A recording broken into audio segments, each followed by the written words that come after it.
Housing market predictions for 2024, guys. When will home prices be affordable again?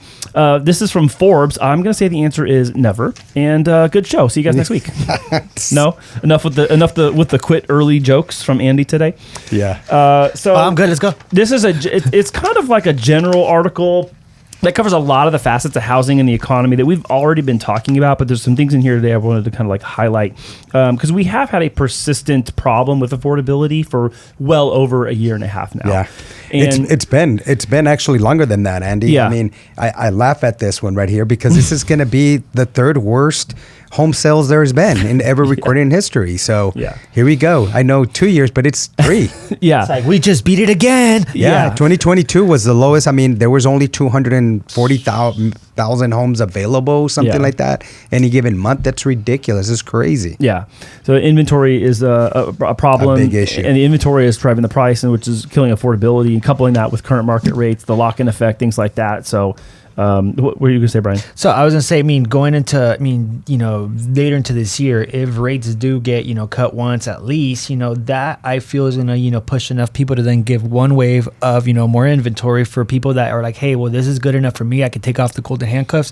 Like it's time to move. Yeah. And I feel that that's going to be a pattern that we'll see more and more as, they start cutting more and more people are going to get those, remove those golden handcuffs and say, okay, now I can go and sell. I'll take my equity, dump it into the house. I'll have a reasonable payment where I can, still make it. But until we start hitting those levels, everybody's at a different tier, but there is more inventory to be unlocked. I confidently believe. Of course. But again, if they reduce the rates the way they're planning to, then that's going to start kind of reducing that inventory, right? I wanted to get a stat here too. And I did that from January 1st of 2023 to July 1st of 2023. In the year 23, there was approximately 2.28 million homes sold by that time. Yep. So we all said then coming to 2024, things will be different. Spring is going to be great. We're going to have all this flood of sellers. Well, that's not the case. Yeah. It wasn't the case. I got the same data from January 1st of 2024 to July of 2024. Approximately 2.14 existing homes were sold in the U.S. And that's according to the census. 2.14 million? Yes, correct. Okay. So versus the 2.2. 2.2, yeah. You're the math guy. How many? No, what's the difference in that one? 0.5%. Yeah. No, I got. Yeah. So, but I think so. Part of the function that I think we should keep our eye on as we're talking about these things and we're answering people's questions, even here at the office too, is like I think median price is going to be a representative reflection of where this goes next. Correct. Where does affordability go? Because there's this lockout period. There's this lockout problem we have where people who want to buy a house can't. So it's not that they're unwilling. It's that they're unable on paper, mathematically. Yeah. So if at some point the median home price levels off or maybe even just eases up a little bit and goes down, I think then you'll actually be able to sit here and say, oh, affordability is easing as well, because I think those things kind of go hand in hand. And part of what could potentially blow that up is people moving from high cost areas to lower cost areas. Yeah. And I'll give you an example. Some of our friends that just left San Diego a couple of weeks ago to make their way to Texas are taking all their home equity and they're buying a Texas home at a, let's say, 2024 revised Texas price that was only, let's say, half that price 2 years ago. So the house now is twice as much as it was, but they're able to buy it because they're coming from Chula Vista, and they sold their house for a lot more than this house over here that they can afford on one income, not two. Because and even though that house is twice as expensive as it was in 2022. Yeah. How gnarly is that? That I think is going to be the bomb. Is however many times that happens from a high cost to a lower cost area, that's actually going to lock all this in. I think I already talked to a realtor this morning. I was talking to her and she's like, I'm going to Arizona. Oh, really? Oh, yeah. She's already like, I'm done. And she, she's a good producer here in San Diego. And so she's just like, yeah, I'm done. I'm going to Arizona. And I go, what's the reason for that? She goes, you know what? I just want to stretch my dollar. Right. And and how many people else does she not speak for, but how many people have that same sentiment that either are doing it that we don't know, or they're just silently making that decision because that's what they're at? I mean, I love San Diego. I love the weather, so I'm going to stick here. But if I didn't have my family here close, I'd probably be looking at like Florida, somewhere. Well, and so Key West where they have the best but I think key lime pie. this wraps up the affordability problem and topic though too, because when people are doing that, they can, and they're going to, let's say again, go from high cost to a lower cost area. Oh, I got to get out of here because I can afford to stay over there. Yeah. Well, they're taking their purchasing power there, which in some other places now is out purchasing the people that have lived there their whole life. Yeah. And I heard this about Idaho, I want to say last year, where there's some people in Boise, like, I can't afford to live in Boise now because people who've got out of state money here brought it here. Everything's, I can't afford to even stay here. And this is only a couple of examples. That's so rude. it's not like about the whole state. I heard like 2 different people that had left here. They went there and they're hearing this from locals. Like, we can't do this. Yeah. All these out of towners are affording way more than we can. And we can't keep up now in the place that we were raised in. Yeah, it's so true though. So true. Okay. Unfortunate. So Brian, predictions. So let's talk about some of the other things that are in this article. What were you going to bring up though So I was going to go back to the rates. So they said it right here. So better that rate reductions happen at a metered pace, incrementally improving buyer opportunities over a stretch of time rather than all at once. And I think that's going to be a huge play for the Fed, that they're going to have to cut accordingly, because like I said, if they cut too much and too fast, we run back into the same problem. So like I said, I think in tapered meters, they're going to be, offloading more and more inventory by, reducing rates as well, but not too much until we go right back to the same thing. So it says at the end, it says, Gumbinger predicts it could be a while before we return to those rates, which would be like 2014, 2019 levels. Yeah. And that's when it was like we were seeing 3 point in the high threes. Yeah. We're like high threes, mid fours during their time, all the way from, I want to say I did look up some information from 2014 to 2019.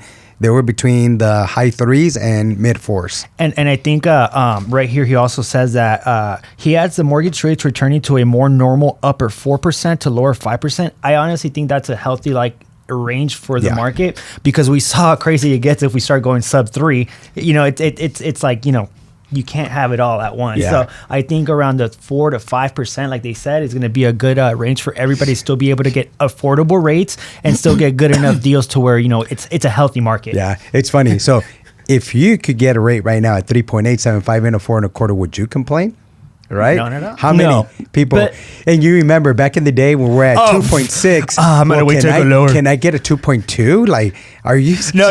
Get it. 2.25. Can I get a 1.99? I'm like, what? I'm gonna wait for it to get a little bit lower. I'm like, it's gonna come down. It's gonna come down to price though, guys, too. Because if you're saying, the rate of high 4s or low 5s is gonna work for me. Okay, but at $1.5 million. And $2 million, or is you saying that 4 to 5 works for you at like 500,000 still? So there's still this. I mean, that's great. Ideologically, that sounds awesome. But how many times we talked about this on this show? We're like, 40 years ago, the rates were in the high teens. Yeah, well, the house was for $60,000. Well, so there's this play between both of them where if there's the possibility, I guess the only way to make this possible is if rates go there and more inventory rushes to the market, then prices actually can just hold, or with more inventory, they can kind of go down so people can afford. Because you have all those pieces together. It's affordability. Yeah. If you're going to tell me I can afford the house at $1 million today, but I can't at $1.25 million, well, then I need the rate to go from 6 to 3, not 6 to 5. And it sucks because it's like fixing one thing over here is breaking another thing over here. So it's like, which one, how can we fix it? And that's why the Fed's playing the balancing act. They got to be strategic to how they're going to, move these rates. Otherwise, it's not an easy job. Such an unbalanced. No, at all. Yeah. And somebody's got to do it. Mixed in with that, American people. But mixed in with that, here we are. We're sitting here chatting about. We're relying on other people to help us help the people who want the help. So we're relying on the Fed. We're relying on home builders. We're relying on municipalities. We're relying on insurance companies and in California, at least the Insurance Commissioner of California. So there's all these other pieces that we are completely out of control and influence of in order to affect variables that will help us actually help more active duty military and veterans. So it's not like this goes away. It doesn't go away, but we have to have things going in the right direction. So sentiment has to go up. We have to have permits go up.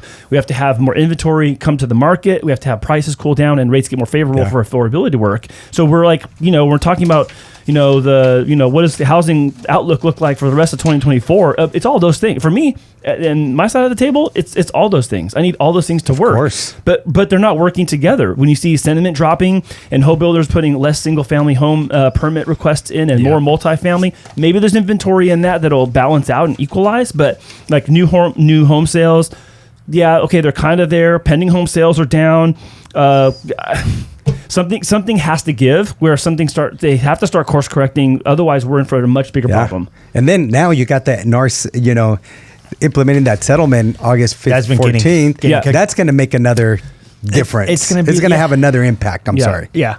I think it's going to be an interesting couple of months while it gets settled in or kind of gets like digested and you kind of get used to the new way of doing things.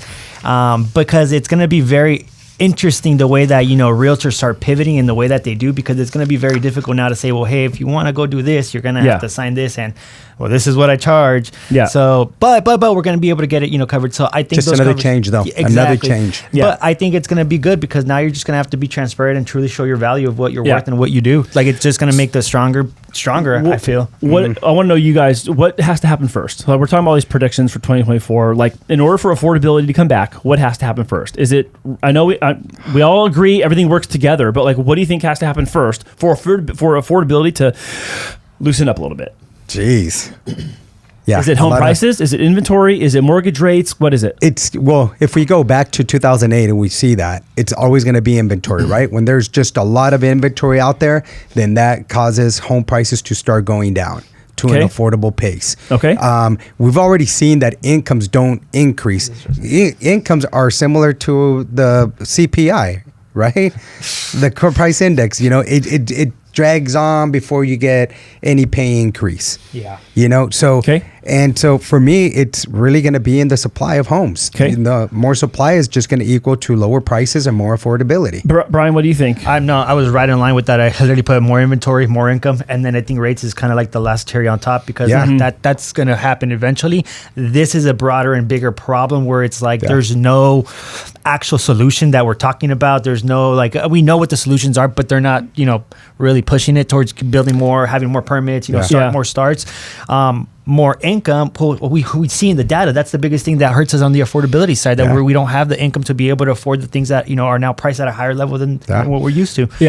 I'm with you guys. I think it's inventory, but inventory is a result of policy. So I think the policy at municipalities has to change, because it says the builders, they have to show up with an appetite to build, because it does cost money to build. They make money, they make tons of money, they make margin on what they're doing. That's why they do it. They make money. They're businesses. But I'm saying their appetite has to be there. They have to have the right place and location to go and develop another master plan community. That involves municipality and state level, let's say, and regulatory level involvement and participation.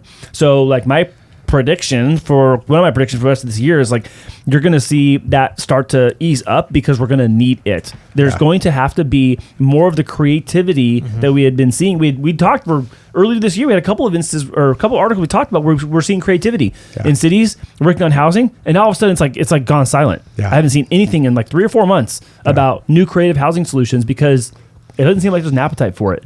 So I think the appetite is going to actually trigger and tip over into this other stuff. So that's my opinion. I don't know. And I think we're going to finish off the year slower than in home sales, slower than 2023. I was gonna bring that up, because I feel that everybody's gonna be at a standstill, watching the election, seeing what happened. The people think, new presidency, this might change a lot for policies, for laws, for just everybody in general. So I think that's gonna be a big catalyst for people to kind of be like, well, let's see what happens. And after that November into December, I think is when people are gonna be like, okay, now we strike. Now that we know what we can expect, now we know what we're going into the next year. I think the winter's going to be an interesting time, I feel. Of course. Winter's going to be interesting, and I think that the Fed is going to play a big part in what the sentiment is and the markets at large, including builders. So, let's like, I mean, just to throw it out there, I feel that if Trump gets nominated, the markets are going to go crazy in a positive way, because they know what that came with his last presidency. The markets did very well, so maybe that be a huge influence. But, we'll see. Let's see in the comments. That's a whole different thing, because I think the markets broadly don't care. In some ways, they really, really do. In some ways, they don't. I think policy-wise, they're going to care. I think as far as dumping money into the market and letting it ride, people are just going to keep doing that anyways.